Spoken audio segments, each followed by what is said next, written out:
Bismillahirrahmanirrahim। अस्सलाम वालेकुम। गोट farming tips में खुश आमदीद। आज की वीडियो में आपको एक बहुत ही अहम इंजेक्शन ट्राइबरसन के बारे में बताएंगे। ट्राइबरसन का इंजेक्शन ऐसा इंजेक्शन है जो आपके फार्म पे होना बहुत ज़रूरी है। बकरियों की बहुत सी बीमारियों में ये फ़ौरी तौर पे असर करता है और बहुत अहम इंजेक्शन है। अगर आप कहा जाए कि ये बकरी फार्मिंग में सबसे अहम इंजेक्शन है तो ये गलत बात नहीं होगी। अब देखते हैं कि ये किन बीमारियों के लिए फ़ायदेमंद है। ख़ास तौर पे ये मैदे के लिए, निज़ाम हज़ाम के लिए, पेट की बीमारियों के लिए ये बहुत अहम है। अगर शदीद किस्म का इन्फेक्शन है पेट में, यानी बकरी को दस्त लगे हुए हैं, पेचिस लगे हुए हैं और वो ठीक नहीं हो रहे, तो ये इंजेक्शन बहुत असर करता है। आंतों के इन्फेक्शन के लिए इसका रिज़ल्ट सबसे बेहतर है। पेशाब की नाली में इन्फेक्शन हो तो भी ये इसका रिज़ल्ट बहुत अच्छा होता है। और अगर सांस की बीमारियाँ मसलन खांसी है, नज़ला है, तो उसके लिए भी बहुत रिज़ल्ट इसका अच्छा होता है। लेकिन देखना ये होता है कि वो इन्फेक्शन जो है वो पीपीआर की वजह से, किसी वायरस की वजह से ना हो। अगर किसी बैक्टीरिया की वजह से हो, ग्राम नेगेटिव या ग्राम पॉजिटिव बैक्टीरिया की वजह से हो, तो उसके लिए ये इंजेक्शन बहुत ज़बरदस्त है। पेशाब की नाली के लिए अगर मसाने में या गुर्दों में कोई इन्फेक्शन है तो जरासीमों की सोजिश है, उसके लिए ये बहुत ज़बरदस्त इंजेक्शन है।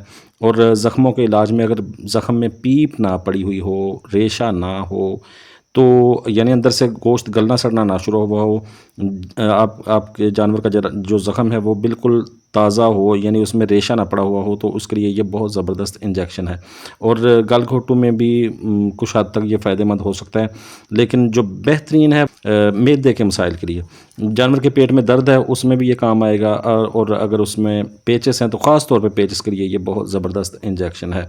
इसको आम तौर पे इंट्रामस्कुलर लगाया जाता है, यानी गोश्त में लगाया जाता है। अच्छा, इसमें आपने क्या करना है, जब आपने इस्तेमाल करना है तो उसमें पानी की वाफर मिकदार इसमें अपने जानवर को जो है ना वो आपने देनी है, यानी इस इंजेक्शन से, ताकि साइड इफ़ेक्ट इसका ना हो।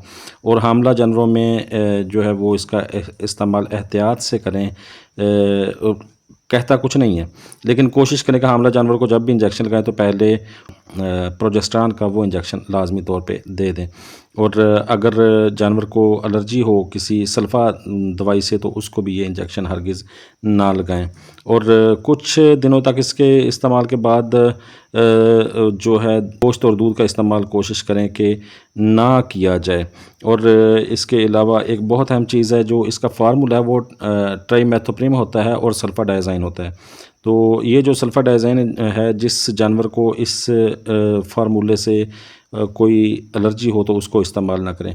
और याद रखें, ये सिर्फ़ आपकी इन्फॉर्मेशन के लिए वीडियो बनाई जाती है, इसलिए अगर जानवर बीमार हो तो कोशिश करें जो करीब तरीन आपके वेटरनरी हॉस्पिटल है वहाँ पे लेके जाएं, किसी डॉक्टर को दिखाएं। और अगर किसी भी सूरत में नहीं हो रहा तो फिर वीडियो आपके लिए ये हाज़िर है। उम्मीद है मेरी वीडियो पसंद आएगी। बहुत शुक्रिया। अल्लाह हाफ़िज़।